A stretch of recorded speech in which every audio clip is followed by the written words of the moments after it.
হয়েছে, জনগণ হবে আমাদের 3 লাখের উপরে, কিন্তু এই উপজেলায় বসবাস করে বর্তমান বাস্তুচ্যুত রোহিঙ্গা সহ প্রায় 13 লাখ 14 লাখ মানুষ আমরা এখানে বসবাস করি। এই বিশাল উপজেলা, এই উপজেলা বাংলাদেশের একটা বর্তমানে বিশেষ উপজেলা। এই উপজেলার প্রত্যেকটা কর্ম বিশেষ, এখানে বরাদ্দও বিশেষ, উন্নয়নও বিশেষ, আইন শৃঙ্খলাও বিশেষ, প্রত্যেকটা বিষয়ে এই উপজেলা বিশেষ কর্ম নিয়ে এই উপজেলাটা বর্তমান চলমান।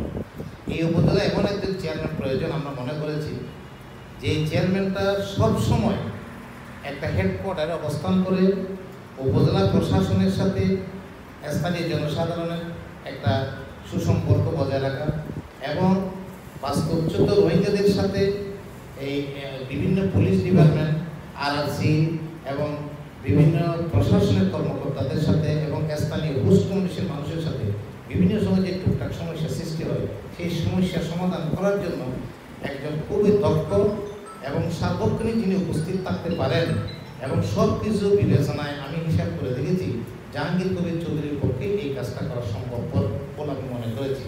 তাই এই উপজেলার মানুষ দলমত নির্বিশেষে, শুধু দলীয় মানুষ তো আছেই, দলের বাইরেও আমরা কি উপজেলার যারা দল করি না, এমন আমরা সাধারণ মানুষ হিসেবে বসবাস করি, আমাদের একটা নেতা প্রয়োজন। আমরা আওয়ামী লীগের সভাপতির কাছে যাওয়া কঠিন, বিএনপির সভাপতির কাছে যাওয়া কঠিন, জামাতের কোনো দায়িত্বশীলের কাছে সভাপতির কাছে যাওয়া আমাদের কঠিন, কিন্তু উপজেলার একজন নেতার কাছে যাওয়া আমাদের জন্য খুবই সহজ। আমি মনে করেছি দলমত নির্বিশেষে দল আছে, দলমত নির্বিশেষে সাধারণ মানুষ সবাই মিলে একজন নেতাদেরকে, যাকে নেতা হিসেবে আমরা নির্ধারণ করবো, বেছে নেব, সেই মানুষটি আমাদের এই উপজেলার সব কিছু সমন্বয় করতে যিনি পারবেন, তিনি জাহাঙ্গীর কবির চৌধুরী করতে পারবেন মনে করে আমরা আগে থেকে জাহাঙ্গীর কবির চৌধুরীকে সমর্থন দিয়েছি এবং তার পক্ষে নির্বাচনের কাজে অংশগ্রহণ করেছি। আচ্ছা, আপনারা মহিলা ভাইস চেয়ারম্যান হিসেবে কাকে করেছেন? আওয়ামী লীগ দলীয়ভাবে ভাইস চেয়ারম্যান হিসেবে কামরুন্নেছা বিবিকে করেছেন। আমরা আজকে এই যে তারা দুইজনেই একই দলের মধ্যে বসে আরও দাঁড়িয়েছেন, আরও অনেক মানুষ দাঁড়িয়েছেন, তারপরেও আমাদের একটা রাজনীতির মধ্যে একটা গ্রুপ রয়েছে, রাজনীতির মধ্যে সমমানা কিছু মানুষ রয়েছে, সেই সমমানা মানুষের মধ্যে জাহাঙ্গীর কবির চৌধুরী এবং শাহ আলম, অধ্যক্ষ শাহ আলম সাহেব, তারা দুজনেই প্রার্থী হয়েছিল।